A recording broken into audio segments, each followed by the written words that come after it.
apa bedanya jadi kader dakwah atau jadi pejuang dengan tidak?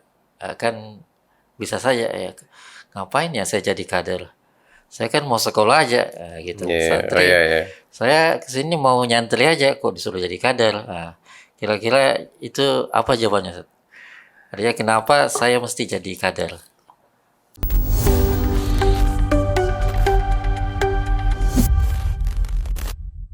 Iya, jadi memang prinsipnya ya, siapapun yang datang itu harus dipandang sebagai sosok yang ditakdirkan oleh Allah untuk mendapat hidayah ya. Ya. Dan qadarullah, lembaga kita juga ini bernama Hidayatullah. Ya. Alhamdulillah. Jadi semakin klop itu nama dengan apa yang menjadi takdir perjalanan manusia, bahwa ruang besar ini juga menjadi ruang yang banyak asbab orang itu justru betul-betul menemukan hidayah di sini, gitu ya. Nah, kita meyakini bahwa itu tadi lagi-lagi kita tidak bisa, kalau kita bicara seperti ini ya, bicara tarbiyah, dakwah dan semua perangkatnya itu mesti rujukan utama kita itu adalah sistematika wahyu, gitu ya. Jadi ketika kita bicara Islam itu kan standarnya kita adalah ya sistematika wahyu inilah. Bagaimana si Islam yang benar itu? Ya dia punya akidah yang benar. Ya, yang tema intinya itu di surah Al-Alaq ya. Tema besarnya surah Al-Alaq. Kemudian bagaimana Islam itu setelah berakidah dia harus memiliki visi Quran di Al-Qalam, gitu ya. Bagaimana Islam itu setelah Al-Qalam dia harus memiliki spirit yang baik, ibadah, gitu ya. Ya ahli ibadah lah, ya gitu ya. Kemudian dan seterusnya, Islam itu tidak bisa berlepas diri dari urusan dakwah, gitu. Kemudian setelah itu adalah ya Islam itu tidak bisa terlepas dari kata jamaah itu, dia substansinya di Al-Fatihah, gitu. Al-Fatihah. Nah, ketika ini menjadi sebuah keyakinan bahwa ya kalau kita menggunakan Islam kafah, ya inilah dia Islam yang betul-betul ya, mungkin kalau mau menggunakan Islam standar ya enggak apa-apa juga kita pakai itu ya. Ketika kita meyakini itu dan inilah jalan keselamatan, kalau tidak begini ya sangat berpeluang untuk celaka, masuk neraka, meskipun mungkin bisa jadi tidak kekal ya. Karena kita juga meyakini bahwa ya ketika tidak masuk di Hidayatullah itu mereka kafir, bukan begitu. Artinya Islam yang sempurna itu kita yakini adanya 5 poin ini. Dan ini adalah menjadi karakter yang melekat pada kadar Hidayatullah, gitu. Mungkin gampangnya begitulah. Nah, ketika ada orang yang datang ke sini, kita itu kan yakin bahwa orang ini dikirim oleh Allah. Dia insya Allah dapat hidayah di tempat ini. Ya kita sampaikan ini. Jadi sebenarnya pertanyaan saya ini hanya mau, dan saya ini ke sini tujuannya mau begini, mau sekolah atau mau ngajar saja. Mau kerja gitu ya. Kok tiba-tiba di sini harus jadi kader ya? Harus jadi pejuang, gitu ya. Ya memang siapapun tidak bisa menghindar ketika dipahamkan hakikat Islam ini, gitu ya. Itu tadi statement muncul menunjukkan bahwa orang ini tidak tuntas pemahamannya tentang Islam ketika dia masih berada di lingkungan sebelumnya. Kita tidak perlu sebut di mana dia berada ya. Tapi ya memang ketika kita bicara Islam itu sulit untuk kita tidak bicara kader dan pejuang itu, nggak bisa. Ya, jadi pada saat orang itu menyatakan diri sebagai Muslim, ya, maka pada saat itu pula itu melekatlah pada dirinya prinsip-prinsip perjuangan itu. Ya, Masya Allah. Nggak bisa, nggak mungkin itu Pak. Nggak lepas ini. Nggak bisa, itu otomatis. Ya. Otomatis. Contoh misalnya kita lihat ya, ketika orang Muslim itu kan kewajiban utamanya salat ya. Ya. Atau sebelum salat dulu deh, ya kajian syahadat. Ketika orang menyatakan asyhadu an la ilaha illallah, asyhadu anna Muhammadar Rasulullah. Ini kan kalimat yang syarat dengan konsekuensi-konsekuensi yang luar biasa. Ya, yang ketika dipahamkan kepada manusia akan tumbuh kesadarannya bahwa kalau begini gambarannya ini saya keliru selama ini. Saya harus merubah sikap ini. Ternyata pemahaman saya tentang Islam selama ini keliru. Ternyata yang namanya orang bersyahadat itu adalah orang yang berkomitmen untuk taat kepada Allah dan Rasulnya tanpa pilih-pilih, secara kafah dan totalitas. Syahadat saja sudah ngantar jadi kader, Ustaz. Syahadat saya sudah luar biasa. Ya. Nah, apalagi kalau masuk ruang lingkup salat. Subhanallahiladzim. Yang itu adalah oleh Nabi, hadisnya itu awwalu ma yuhasab bihi yaumil qiyamah. Salat. Pekerjaan utama salat. Ini yang kita kerja salat setiap hari ini ternyata bukan sederhana. Nabi menggarisbawahi itu kalimat la salata liman lam yaqra Fatih. La salata liman lam yaqra bi Fatihatil Kitab. Tidak ada salat bagi orang yang tidak membaca surah Al-Fatihah. Kira makna lurusnya begitu ya, praktisnya begitu. Meskipun dalam ada penjelasan detail dalam fikih ya, bahwa ya apa itu diantaranya bagi yang masbuk itu kan disebutkan man adraka ruku faqad adraka shalah kan gitu ya. Ya, artinya dia untuk konteks itu dia boleh tidak membaca surah Al-Fatihah, tapi sudah terhitung ruku itu. Tapi Nabi menggarisbawahi itu tadi bahwa ketika kita sholat dalam keadaan normal, tidak masbuk, tidak membaca Al-Fatihah, itu tidak ada sholat. Pertanyaannya itu begini, mengapa Nabi hanya menggarisbawahi Al-Fatihah, tidak menggarisbawahi bacaan lain? Kan tidak ada hadisnya itu yang mengatakan la sholata liman lam yaqra tahiyat dan seterusnya ya. Al-Fatihah yang menjadi kata kunci gitu ya. Apa itu Al-Fatihah? Al-Fatihah Ummul Quran, Ummul Kitab. Ya, sepakat ulama tafsir mengatakan kesimpulan Quran ada Al-Fatihah itu. Kalau kita mencoba mengurai kalimat-kalimat di surah Al-Fatihah itu, subhanallah. Kita langsung pada inti itu tadi. Kenapa kita menjawab tadi itu, kenapa harus merubah menjadi kader dan pejuang ketika ada di sini? Yang niatan awalnya bukan itu. Ketika ini dijelaskan tadi Al-Fatihah bahwa pada saat hamba kita menyatakan diri dalam sholat, ihdinas siratal mustaqim, tunjukilah kami jalan yang lurus. Siratal ladzina an'amta alaihim, jalannya orang-orang yang telah diberi nikmat atas mereka. Siapakah mereka itu? Alladzina an'ama Allahu alaihi minan nabiyyin wasiddiqin wasyuhada wassalihin. Mau mengelak bagaimana kita dari istilah kader dan pejuang itu? Ketika kita ini diantar untuk membaca doa, ya Allah, perjalankanlah saya pada jalan yang lurus itu. Yang mana jalan lurus itu? Jalannya orang-orang yang telah diberi nikmat. Siapa mereka itu? Para nabi, para siddiqin, syuhada dan solihin. Pertanyaan lebih lanjut, apa sih yang dikerja Nabi ketika hidup itu? Ngapain mereka itu? Rasul ngapain? Siddiqin ngapain? Syuhada, namanya sudah memang para syahid. Syuhada, orang yang betul-betul pejuang semua ya. Jadi ini Iya, iya. ya itu tadi. Jadi tidak ada Benar. otomatis Iya, ya. Masya Allah lah Jadi subhanallah. orang beriman harus jadi kader.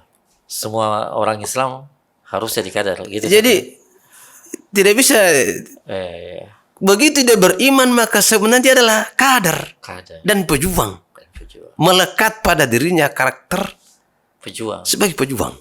Gitu ya. Ya, ini makin menarik ya. Karena ternyata kita semua Allah takdirkan diantar untuk selalu berdoa ke situ. Ya. Jadi kita sendiri yang berdoa, kenapa menolak? Nah, itu tuh. Itu yang menarik tuh. Ya. Kita yang tiap hari baca, tiap hari minta, kenapa justru menolak status itu? Iya, iya. Dan ada lanjut dikit lagi Ustaz. Iya, silakan. Oh, tambah menarik kayaknya. Iya. Dan kita tidak punya pilihan untuk tidak membaca doa itu. Ya, dengan hadis Itu tadi. Fatihah tadi. Artinya kan begini. Misalnya nih gini nih. Iya, iya. Ternyata doa ini berisiko ini. Iya. Ternyata kita baca ini, ternyata yang kita minta ini adalah berjuang gitu. Menjadi pejuang, menjadi syahid, menjadi orang. Wah, kalau gitu jangan baca doa ini deh. Hukum kan nggak bisa gitu ya. Karena kita ini muslim harus membaca itu gitu. Artinya kalau Anda mau mengatakan, mau mencari opsi lain untuk tidak begitu dan tidak membaca doa itu, berarti kan Anda tidak sholat. Nah kalau Anda tidak sholat, apa namanya? Man taraka sholata muta'ammidan, ya Anda berada di luar Islam ini. Itu tadi, ya subhanallah, masya Allah. Ini terakhir mungkin ya, karena kita juga Ya. kasih waktu. Baik, Ustaz ya. Ya, jadi tadi berurut ini ya penjelasan Pak Ustadz tentang urgensi pentingnya seorang kader, Ya. baik secara kultur jamaah maupun secara infirodi individu. Nah sekarang pertanyaannya Ustadz, ngukur kekaderan seseorang itu seperti apa? Iya.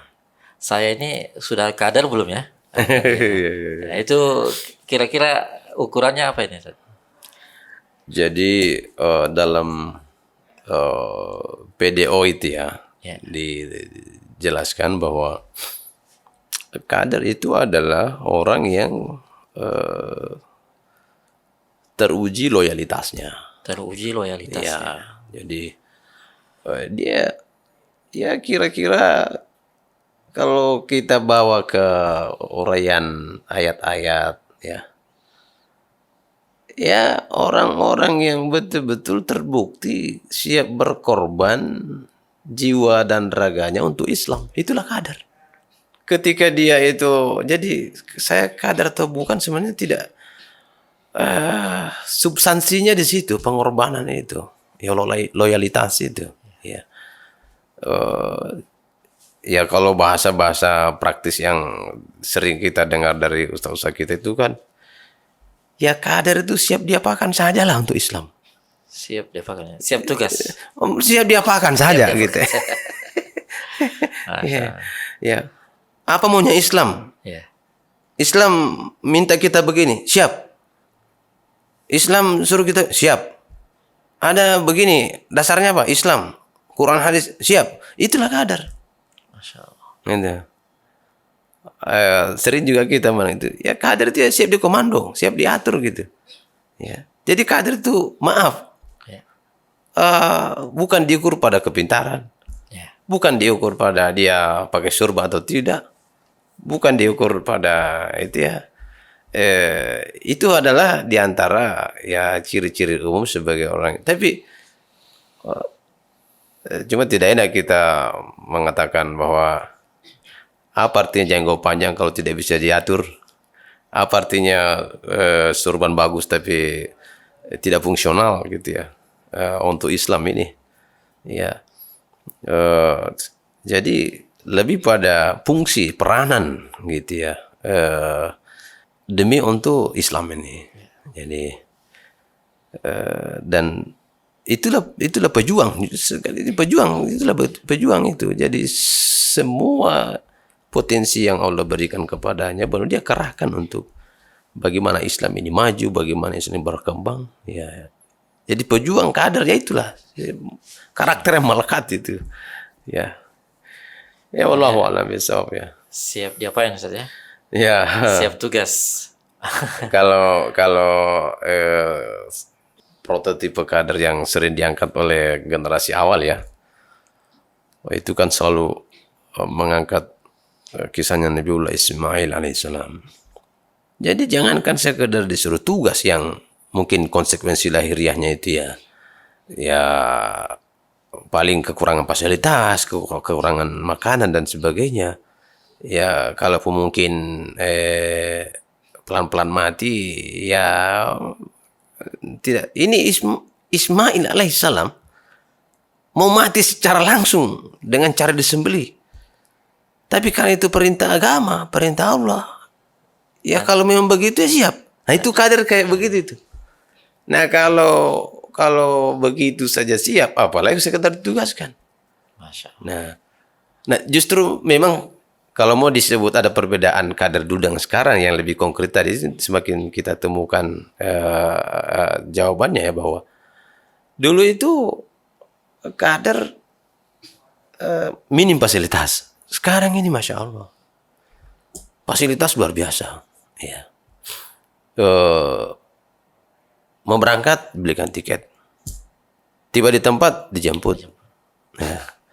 Sudah lengkap juga Bapak ini tugasnya, amanahnya dan seterusnya gitu ya. Ada SK-nya ya. Ya, ada SK-nya dan sebagainya gitu ya. Bahkan di beberapa daerah itu sudah lengkap juga bahwa alhamdulillah di sini kalau dia sebagai diperhatikan juga bagaimana kesejahteraan dan sebagainya. Ini sudah semakin maju nih lembaga ini, semakin, dan itu tidak ada yang berubah. Ya, itu bukan hal yang salah dalam perjalanan, tidak ada. Ya, sah-sah saja. Dan semuanya Masya Allah. Kita berterima kasih kepada orang tua kita yang konsen membuat konsep-konsep lembaga semakin dibenahi terus ya. Sehingga terasa lembaga ini ya Masya Allah, alhamdulillah semakin terasa adanya kemapanan, bisalah bersaing lah ya, dengan beberapa lembaga lainnya. Alhamdulillah. Ya, alhamdulillah. Ya, bisa berfastabiqul khairat lah. Ya, mungkin itu yang ungkapan yang paling pas. Ya, tidak bersaing tapi berfastabiqul khairat. Masya Allah. Ya, Ya, akhirnya waktu juga ini Ustaz. Kalau bicara pengkaderan ini sepertinya ya sejak awal kita bilang pengkaderan ini tidak ada habisnya. Ya. Coba mungkin di ruangan ini terbatas kita. juga ya. Alhamdulillah. Ya, alhamdulillah. Ya, ini baru saja kita ya sama-sama mendengar uraian terkait dengan ya apa sih profil kader itu. Ya, bagaimana dulu, bagaimana sekarang, ternyata ya, pengkaderan itu sama. Kenapa sama? Ya, kalau boleh disimpulkan karena dia ya bentuk daripada keimanan kita. Ya, seperti itu. Wujud daripada keislaman kita adalah ya siap ya berjuang, berkorban untuk agama ini. Ya.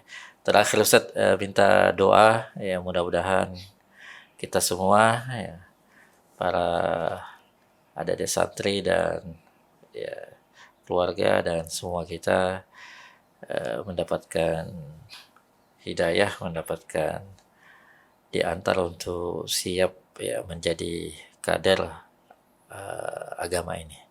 Ya, jadi ada closing silakan. Saya mau tambahkan sedikit dan ini menjadi hal yang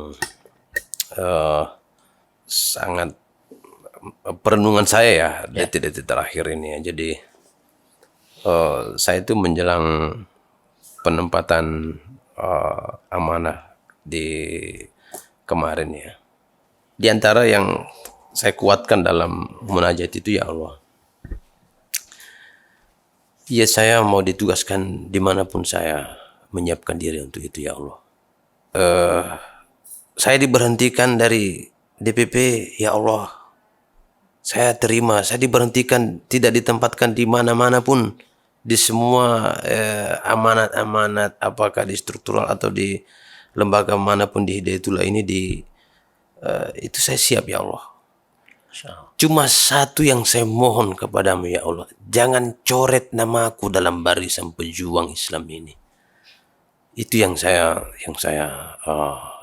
minta kepada Allah SWT.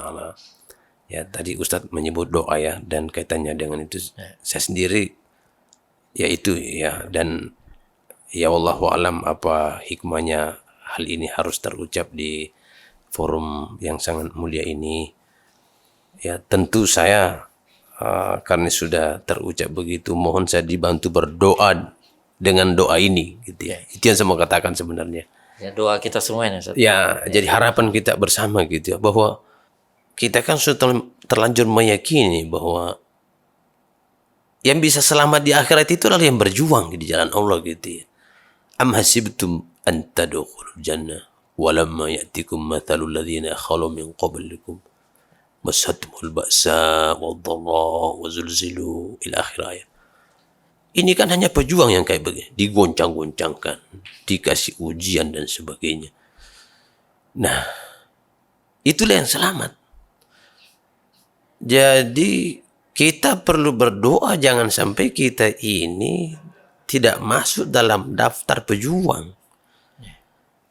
Jangan sampai kita ini tidak masuk dalam kategori mujahid-mujahid yang berjihad di jalan Allah, memikirkan bagaimana agama ini tegak, kemudian senantiasa diperhadapkan tantangan-tantangan itu, dan sabar di dalamnya gitu.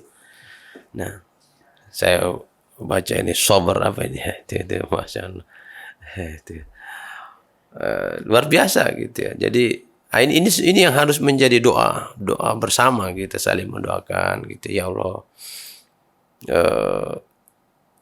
Mungkin diantara juga yang kita perlu dititipkan ya kepada seluruh kader. Ketika melihat saudara kita, apapun kondisinya, ya doakanlah supaya dikuatkan kekaderannya. Ya Allah, jaga spirit perjuangannya saudara saya ini, ustadz saya ini. Sebab ini kan perjalanan kita tidak tahu ya, karena faktanya begitu. Ada dulu berjuang, ternyata berhenti berjuang. Ada dulu beriman, ternyata berhenti beriman. Nah ini yang harus kita jadi doa luar biasa tadi saya. Tapi takut nanti kepanjangan komentar soal doa itu ya. Ya gitu, itu aja lah.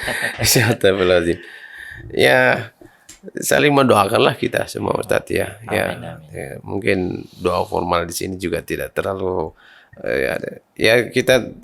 saya hanya juga menitipkan momen-momen mustajab itu, ya Allah doakan kami.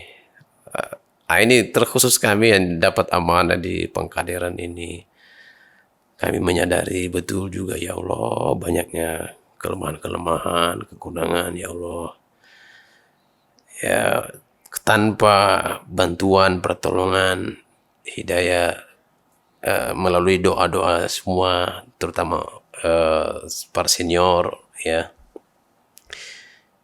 rasanya kita ini ya tidak punya apa-apa, semuanya bisa kalau Allah mengizinkan.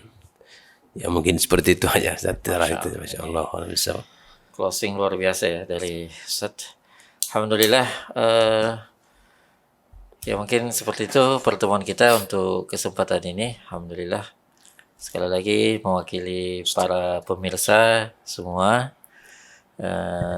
mengucapkan jazakumullah khair atas waktu dan ilmu yang dibagi ini Ustadz. Alhamdulillah. Kita cukupkan dengan kafarah majelis. Subhanakallahumma. Assalamualaikum warahmatullahi wabarakatuh. Waalaikumsalam warahmatullahi wabarakatuh.